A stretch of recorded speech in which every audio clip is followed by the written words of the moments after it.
You are listening to the Boss Experience Podcast, a podcast with conversations about business growth, self-development, and maintaining a mindset to achieve business success. My name is Michele Davis, and I am a business strategist and coach, and I am your host. Let's get started. Previously on the Boss Experience. Well, welcome, Clarene, to the Boss Experience Podcast. I'm so excited to be speaking with you today. How are you? I'm doing fine, Michele. Hope you are as well. Thank you for the invitation. Thank you. Thank you. So you are the LinkedIn Results Igniter. And in addition to that title, you're also a coach, a speaker, a trainer, all around LinkedIn, as well as a strategist. So, as well as an author. Yes, all around LinkedIn. So you have essentially made LinkedIn your life in terms of the platform that you feel very strongly about. So guess what we're talking about today? LinkedIn. So, it is the basis or the core of my business as an entrepreneur. Mm-hmm. Absolutely. So what exactly is LinkedIn? LinkedIn is the number one social media platform for professional business purposes. So in contrast to some of the more, I would say, popular or the ones that people are more comfortable with, LinkedIn is all about professionalism and business activity. So it is a platform where you get more traction when you're focused on professional and business purposes, and you can get results in ways that you can't on other platforms because the nature of the platform is totally different. Do you have to be a coach or a service provider to use LinkedIn, or can I be a boutique owner? Can I be a plumber? Can I be pretty much anyone and use the platform and get results? Yes, I believe, and I know from my own experiences and experiences of my clients, you can be entrepreneurial-wise, you can have any kind of business and get results from the platform. It's, of course, most people know the platform in reference to it being where job seekers go. So, of course, job seekers can get results from the platform. Executives who are not in the job search mode can get results from the platform, but entrepreneurs especially, and those are the core that's the core population that I service, can get results from the platform no matter what the nature of their business is. Okay. So before we talk about different strategies and tips that you want to share, how did you discover LinkedIn? This is like this undiscovered platform and how did you get started and when did you realize the power of the platform? So I got started on LinkedIn. So created my profile a long time ago, but didn't do anything with it until actually in the fall of 2016. So I was guilty, like many other people, created my profile, like many people, but created my profile. It just sat there. I didn't pay attention to it. I didn't use it. I was on and off it and all of that madness, I call it. But in the fall of 2016, I had an unexpected job loss that rocked my world professionally because it was my first time without a job in my 30, years or my career span at that point. And I went almost a year without having a job, being able to get a job for whatever reason. And I kind of, categorize it, whether it was sexism, racism, ageism, whatever isms, I couldn't get a job for almost a year.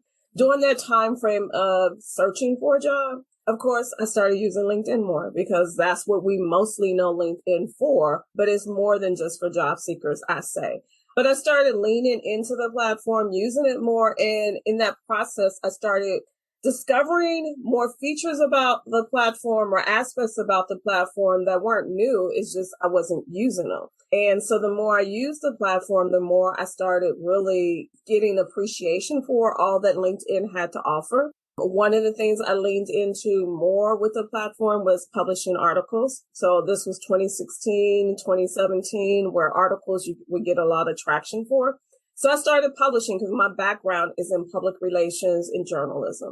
And so I started publishing the articles more, started getting traction. Actually, You'll like this one, Michelle. I got the attention of an editor from a New York City magazine. And so I never knew this person prior to that, never heard of the magazine. She sent me a DM on LinkedIn asking if I wanted to write an article for their magazine. Wow. I'm in the Midwest in the greater Milwaukee, Wisconsin area. And I'm like, you're right. You want me? Little old Clarene, right? Exactly.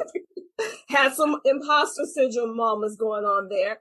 So I kind of almost blew it off at first. And then I calmed down and collected myself and did research, and it was totally legit. That experience opened my eyes, really started my process of falling in love with the platform, because it was a paid gig that I didn't pursue, that pursued me based upon how I was using the platform. And it was really what I say, the law of attraction that works with LinkedIn. The more you use the platform based upon best practices and you're consistent with it, you're authentic with it, you're providing value, those results are going to come. Those opportunities are going to develop. So that's how I fell in love with LinkedIn, so to speak, or the process began. And I ended up starting my business in the fall of in the summer of 2017. And it started my business more PR related, because that's my background. So more crisis communications, press releases, and some social media training, but on a broad perspective with other platforms too. Then I quickly zoned in on LinkedIn just because of the value of the platform, knowing that it distinguishes itself from other platforms because it's all about business and getting results. And seeing there was a huge gap with people really understanding the platform and using the platform. So I've zoned in, and that's exclusively what I do with my business. So what's kind of the number one mistake that you see people make when it comes to using the platform, other than not being on the platform at all? Ignoring the platform, right? Right. What's the number? It's supposed to happen. Can I just say that a lot of times I see people may have a developed profile, but then they think magic's supposed to happen from that. And people forgetting that, especially entrepreneurs, that LinkedIn is a social media platform. And so just as you would post on other platforms, you need to post on LinkedIn. It's not just having a platform, having a profile completed and then leaving it alone and thinking, I'm going to get business because I created my profile. No, that's not how it works. You have to have the content and engage. Absolutely. Let's jump into some tips and strategies to help, coaches, service providers. And these are kind of general strategies you're going to offer that can just kind of help anyone, whether you're brick and mortar or whether you're online, offline. What are some tips that you have for people that are they're listening to this interview and they're thinking, what can I do to get my platform ramped up? Do I need to follow a bunch of people? What do I need to do? And what can I do today to kind of get my platform in the kind of shape that it should be in to generate some leads? So the first is, again, going back to the profile, having it completed, not just surface level, but every section, having it fully optimized. So completing every section from the top of the profile to the bottom of the profile, kind of having a process of leaving no stone unturned, but completing every section and making sure it's not bare minimal when you're completing, whether it's in the headline or whether it's in the about section, making sure you're maximizing all that the platform allows, content, characters and words wise, just maximizing. So first, fully optimizing the profiles, and then going back to the follows. That network because LinkedIn is a networking platform. I'm all about quality versus quantity. So it's great to follow people or get your followers up, but making sure that it's all about quality versus just the numbers. It is, because LinkedIn is a numbers game kind of, platform, so to speak, but it should be about quality, substance, connections for a purpose, not just trying to get the numbers up. Like the other platforms, because I think that's where a lot of people get confused. Now, marketing, coaching is all a second career for me. So for us that are coming onto the platform and we're like, okay, do we keep our old stuff on there as we're building out the new? What would you tell us, middle-aged folks? I'm in the category too. I started my business when I was 50 plus, and wow. no history, no desire prior to that of being an entrepreneur. It was kind of forced upon me, but I'm loving it. So what I would say is not get rid of that. You bring your full self to the platform, I say on LinkedIn. Who we are, our past make up who we are today. And so not getting rid of that, it provides the background, the substance, the character of who we are so that people can really get to know us at a deeper level. So I don't say come to the platform if you're new and you're transitioning all that with a clean slate. No, that's going to be a disservice to you and all your brilliance. So bring all your brilliance to the platform, even if it's different from what you do now, because there could be some synergy. In a job seeker world, people talk about transferable skills, and that's true in the entrepreneurship world as well. There's transferable skills that you did in your past careers or past jobs that help you with what you do now. And so I say bring your full selves to the platform. Are you trying to turn your expertise into an online coaching business that replaces your 9-to-5 income? If so, tell me if this sounds familiar.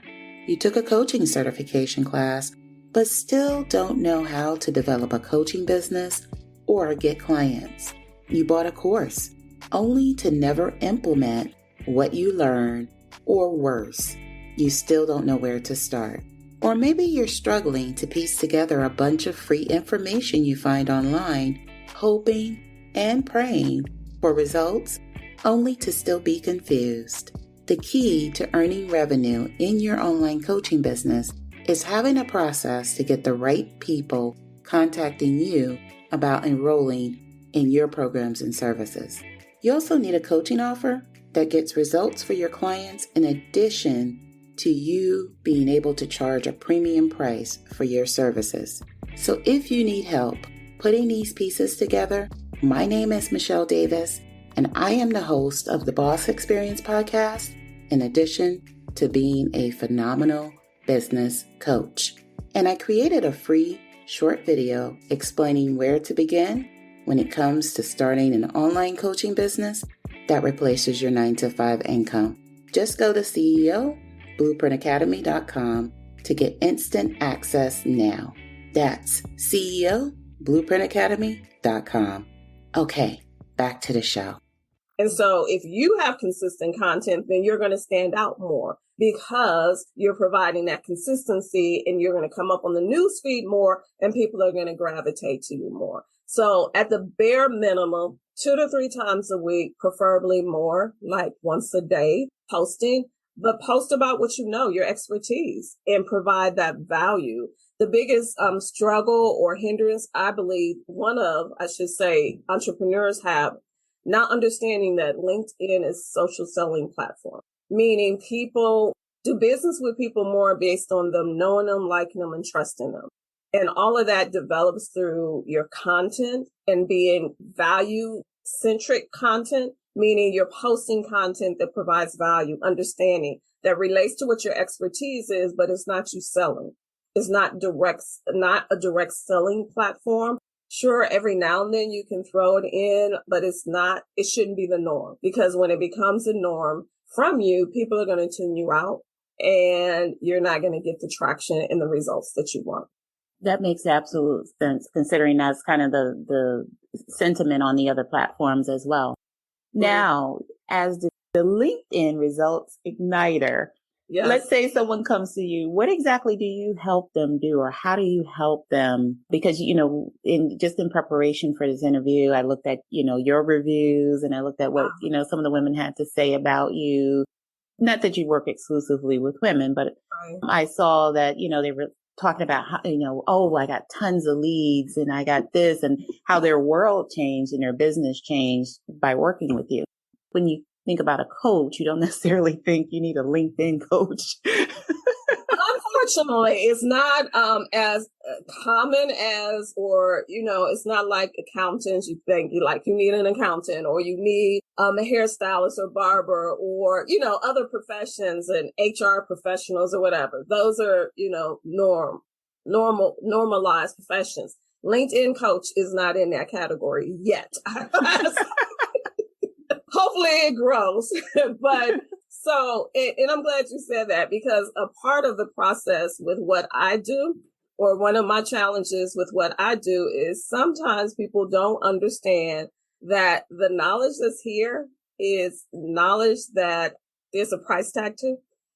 So, and how that, LinkedIn again is different from other social media platforms. You can't do what you do on the other platforms on LinkedIn and expect you're going to get the right results, because the platform works totally different. So to really lean into the platform in the right ways, you have to have a coach. You have to have someone who knows the best practices, knows the platform inside and out, gets results, clients get results. Yeah. So for me, and even I guess maybe I shouldn't even call myself a coach, because traditionally coaching sometimes is all about telling people what to do.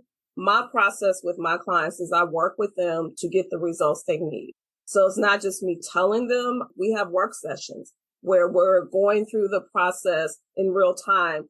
Like if someone would have a coaching session with me from hearing this podcast interview, they would have a session where at the beginning of the session, their profile would look one way. At the end of the session, it would look totally different. They would get a digital makeover of their profile, because I have work-orientated sessions. It's one thing to tell people what to do and they understand it, but then they get busy with their lives and then they go on and they may have the best intentions, but then they forget to do it, or that time lag goes in there and then they start forgetting what I said or understanding how to do it. So I have work sessions with my clients so that we're making the changes. I'm helping them to change their mindset about the platform, embracing the best practices, and then starting to put them into practice. So that would be the process. That's why I deemed myself the LinkedIn Results Igniter, because it's all about getting my clients to the point where they're getting results from the platform, not just being on the platform, randomly doing things or existing or having activity that's not linked to really personifying their brands in dynamic ways and being able to effectively tell their stories, because that's what's going to generate the results. What is kind of your, a story you can think of some, someone that came to you and they were just like, you just, saw their LinkedIn platform and just, shook your head like, I got work to do. Wait a minute. Don't be getting me in trouble with shit. You don't have to say any names, no names, but just share a little bit about their story and how they went from, kind of like the Clarene shaking their head, like I got a lot of work to do, to them actually being able to grow their business on the platform. Oh, most definitely. I have one client where going from the process of having her profile, and she had a pretty robust profile, it's just the strategies she was using weren't true to the platform or how LinkedIn works. But once we started working with the process of her changing the mindset and really actively using the platform, she got $20,000 contract. Wow. I have another client, one of my Golden Star clients, where she was just starting her business when we started the process of working together. She went from having, and I'm not going to say it was a shaking my head moment. I'm going to just say she started from the bottom and then she quickly rose with her presence on the platform. So from us working together, the next month, she was, again, just starting her business. The next month, based on her profile, she received an invitation to be a podcast guest. And you understand that as a podcast host, it helps expand the brand of your guests, right? So she was able to do that right at the start of her business. It went so well that she was invited back again to be a subsequent guest. And then she received an invitation. I'm trying to break it down. Invitation to be on the board. She received an invitation to be a speaker for a high-level national association aligned with what she does with her business. She's received continuous, and she's been my client now for over a year. She's received continuous client opportunities. And more recently, she received a client for a multi-year contract. Wow. So that being one example of how again, me being results orientated with my clients. And again, like I should put the caution is based upon the efforts of the client. They have to put in the work. So results vary. But when they really lean into the process, the results happen. Actually, the client I just referred to, she became so, and I need to find another word instead of saying obsessed, but really obsessed with her social selling index and her overall analytics and really consistently doing the best practices I taught her. And she got the results on a consistent basis because of that. So LinkedIn, it requires work. It's not just a random process of being on the platform. It does require work, but when you get the results, it substantiates the work that you put in. And comparing it to other platforms that I'm not going to name, like those platforms, I say sometimes it's just you have your raving fans, so to speak, where people just blow you up with the likes and all of that, but will they do business with you? Right. And a lot of people, equate likes to actually sales, and it doesn't. It doesn't, and the metrics on LinkedIn, you may get less likes, but you're going to get the people who write the checks for the business that you do, more so than on other platforms, because that's what LinkedIn is for. And that's the mindset that people have majority wise on LinkedIn. That's awesome.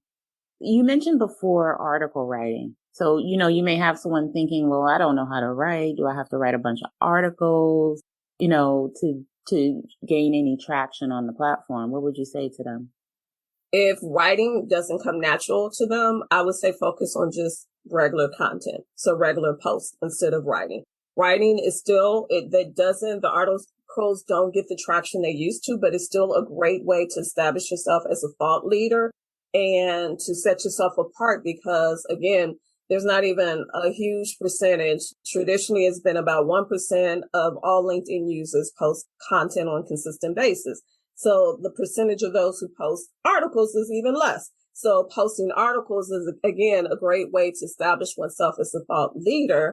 And if you like writing, you can do it. It doesn't have to be extremely long articles. It can be a couple of paragraphs and it can still be an article if done well. I say if you do a post and it gets so long and then your thoughts are still flowing, then you have content that should be an article versus just a regular post.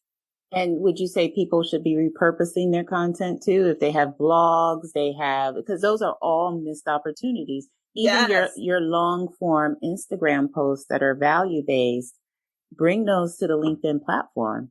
Most definitely. Yes. repurpose. Even so let's say you have a website, you put your blog there, repurpose it, put it on LinkedIn as well. And then from that article, you can have subsequent posts from that article. You can take, maybe it was an article and you gave tips. You can create a slideshow with the tips, or you can create a post for each of the tips, as a quick, post. There's multiple ways to have continued purpose or repurposing from one article or from one post. But most definitely.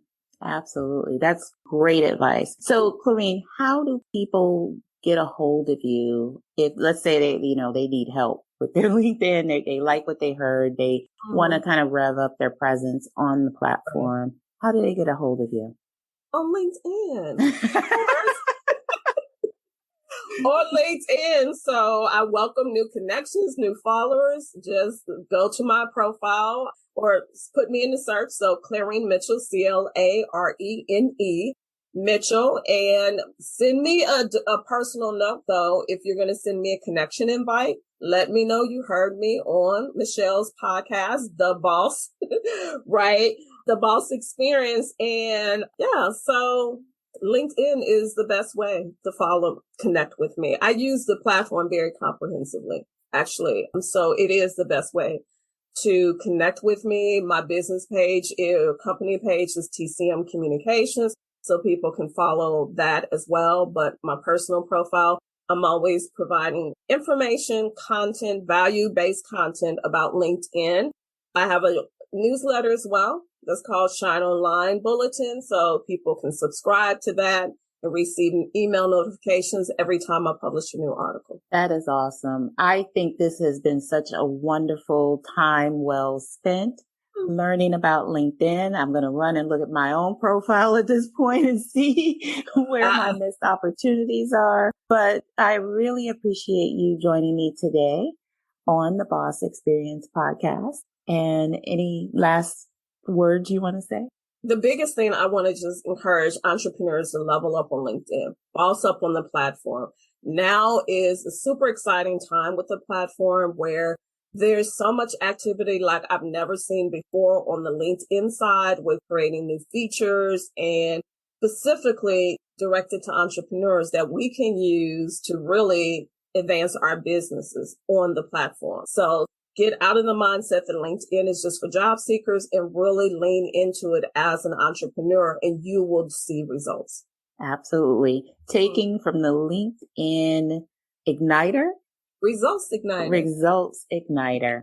Clarene Mitchell, thank you for joining us and we'll see you in the next episode. Thank you so much, Michelle.